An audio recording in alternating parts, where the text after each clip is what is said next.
नमस्कार विद्यार्थी मित्रांनो, स्वागत आहे तुम्हा सर्वांचं अभ्यास गुरु या चॅनलवर. विद्यार्थी मित्रांनो, या व्हिडिओमध्ये पोलीस भरतीमध्ये वारंवार विचारले गेलेले प्रश्न आपण पाहणार आहोत. या ठिकाणी प्रश्न पहिला आहे, भारताचे पहिले शिक्षण मंत्री कोण होते? भारताचे पहिले शिक्षण मंत्री कोण होते? पर्याय पहा, विचार करा आणि कमेंटमध्ये उत्तर सांगा.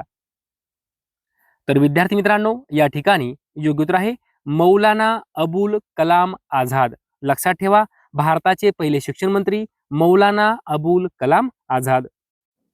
पुढील प्रश्न पहा, आझाद हिंद सेना कोणी स्थापन केली? आझाद हिंद सेना कोणी स्थापन केली? योग्य उत्तर आहे सुभाषचंद्र बोस.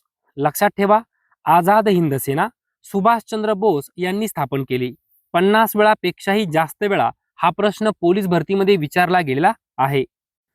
पुढील प्रश्न पहा, भारताचे शेवटचे गव्हर्नर जनरल आणि पहिले व्हाईसरॉय डॅश डॅश होते.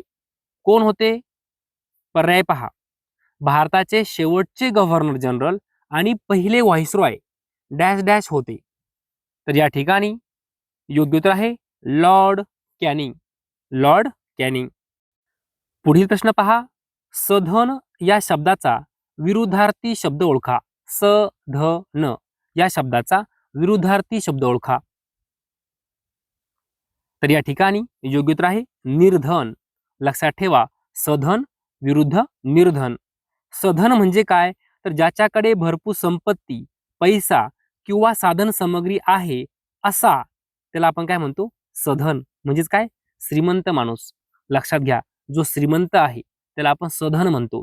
ज्याच्याकडे पैसा आहे, संपत्ती आहे, साधन सामग्री आहे, म्हणजे श्रीमंत आहे, त्याला आपण सधन म्हणतो.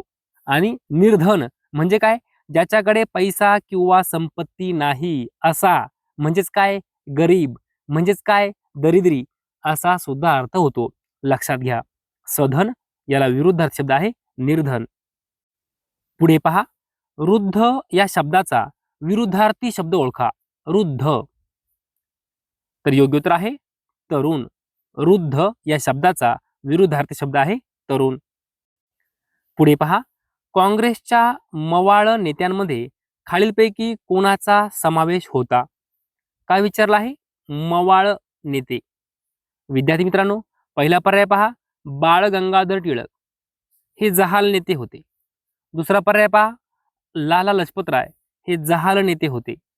त्यानंतर बिपिन चंद्रपाल जहाल नेते होते. आपल्याला काय विचारलं? मवाळ नेते. तर या ठिकाणी योग्य उत्तर आहे गोपाळ कृष्ण गोखले. लक्षात ठेवा, मवाळ नेत्यांमध्ये गोपाळ कृष्ण गोखले यांचा समावेश होता. आणि विद्यार्थी मित्रांनो, जर विचारलं जहाल नेते कोण कोण होते, तर बाळ गंगाधर टिळक, लाला लजपतराय आणि बिपिन चंद्रपाल हे जहाल नेते होते. लक्षात घ्या. गोवा पोर्तुगीजांच्या ताब्यातून कधी मुक्त झाला?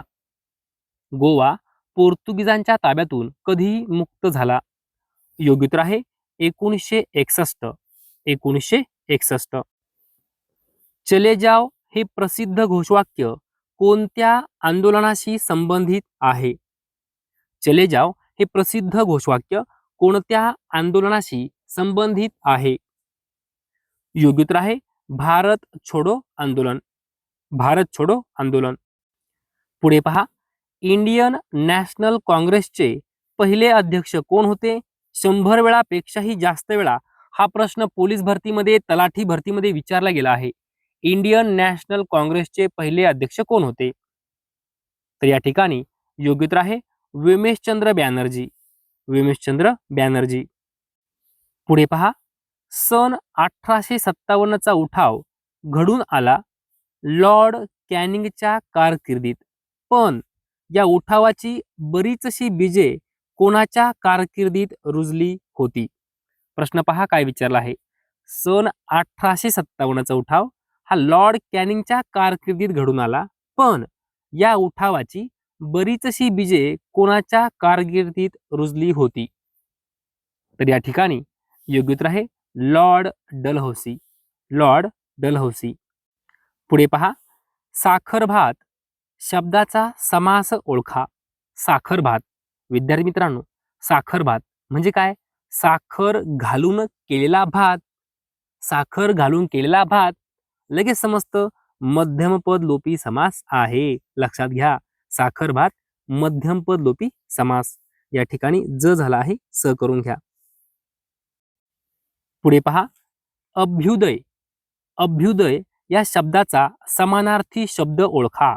अभ्युदय समानार्थी शब्द विचारला आहे. योग्य उत्तर आहे उत्थान. अभ्युदय म्हणजे काय? उत्थान.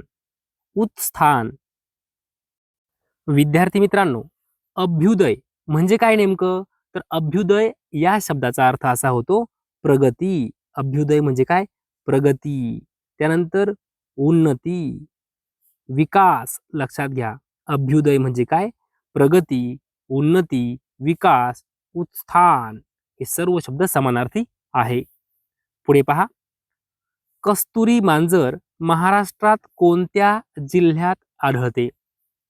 कस्तुरी मांजर या ठिकाणी योग्य उत्तर आहे रायगड. रायगड जिल्ह्यामध्ये कस्तुरी मांजर आढळते. पुढे पहा, पोर्तुगीज खलाशी वास्को द गामा कालिकत बंदरावर कधी पोहोचला? पोर्तुगीज खलाशी वास्को द गामा कालिकत बंदरावर कधी पोहोचला? योग्य उत्तर आहे 1498. 1498. आकाशवाणी ही कविता कोणी लिहिली? आकाशवाणी ही कविता कोणी लिहिली? योग्य उत्तर आहे रवींद्रनाथ टागोर. लक्षात ठेवा, आकाशवाणी ही कविता रवींद्रनाथ टागोर यांनी लिहिली.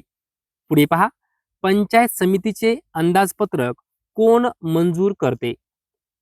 पंचायत समितीचे अंदाजपत्रक कोण मंजूर करते? योग्य उत्तर आहे जिल्हा परिषद. जिल्हा परिषद. पुढे पहा, भारत एक खालीलपैकी कोणत्या प्रकारचे राष्ट्र नाही? नाही असं विचारलेलं आहे. आता पहा, समाजवादी आहे का? आहे. धर्मनिरपेक्ष आहे का? आहे. गणराज्य आहे का? 100% आहे. चौथा पर्याय साम्यवादी आहे का? तर नाही. या ठिकाणी योग्य उत्तर आहे साम्यवादी. लक्षात घ्या, भारत एक समाजवादी, धर्मनिरपेक्ष, गणराज्य राष्ट्र आहे. ओके, पण साम्यवादी नाही. योग्य उत्तर आहे 4 नंबर पर्याय. पुढील प्रश्न पहा, प्लासीची लढाई कोणत्या वर्षी झाली? सोपा प्रश्न आहे, लगेच उत्तर यायला पाहिजे. 1757 प्लासीची लढाई. 1757. पुढील प्रश्न पहा, कोणत्या गव्हर्नर जनरलची संपूर्ण कारकीर्द 1857चा उठाव शमविण्यात व त्यानंतर नव्याने राज्य घडी बसविण्यात खर्ची पडली? प्रश्न महत्वपूर्ण आहे, विचार करायला लावणारा प्रश्न आहे. कोणत्या गव्हर्नर जनरलची संपूर्ण कारकीर्द 1857चा उठाव शमविण्यात व त्यानंतर नव्याने राज्यघडी बसविण्यात खर्ची पडली? तर या ठिकाणी योग्य उत्तर आहे लॉर्ड कॅनिंग. Lord Canning. पुढील प्रश्न पहा, इंडियन नॅशनल काँग्रेसची स्थापना कोणत्या वर्षी झाली? विद्यार्थी मित्रांनो, 100 वेळापेक्षाही जास्त वेळा हा प्रश्न पोलीस भरती, तलाठी भरतीमध्ये विचारला गेला आहे. इंडियन नॅशनल काँग्रेसची स्थापना कोणत्या वर्षी झाली? योग्य उत्तर आहे 1885. 1885. श्रेष्ठ या शब्दाचा विरुद्धार्थी शब्द ओळखा. श्रेष्ठ. योग्य उत्तर आहे कनिष्ठ. लक्षात घ्या, श्रेष्ठ या शब्दाला विरुद्धार्थी शब्द आहे कनिष्ठ. विद्यार्थी मित्रांनो, आपला शेवटचा प्रश्न आहे, खालीलपैकी कोणता पर्याय योग्य आहे? पहा, 25 वर्ष रौप्य महोत्सव बरोबर आहे का? विद्यार्थी मित्रांनो, 25 वर्ष रौप्य महोत्सव बरोबर आहे. दुसरा पर्याय पहा, 50 वर्ष सुवर्ण महोत्सव बरोबर आहे का? 100% बरोबर आहे. तिसरा पर्याय 60 वर्ष हिरक महोत्सव बरोबर आहे का? 100% बरोबर आहे. आपल्याला काय विचारलं, कोणता पर्याय योग्य आहे? तर या ठिकाणी तीनही पर्याय बरोबर आहे. योग्य उत्तर आहे सर्व बरोबर. सर्व बरोबर. लगेच वहीमध्ये लिहून ठेवा. 25 वर्ष रौप्य महोत्सव, 50 वर्ष सुवर्ण महोत्सव, 60 वर्ष हीरक महोत्सव. विद्यार्थी मित्रांनो, लक्षात घ्या, जे प्रश्न परीक्षेमध्ये विचारले गेलेले आहेत तेच प्रश्न मी तुमच्यापर्यंत पोहोचवत असतो. जर तुम्हाला आपले व्हिडिओ आवडत असतील तर नक्की एक लाईक करा, शेअर करा, सबस्क्राईब करा. धन्यवाद.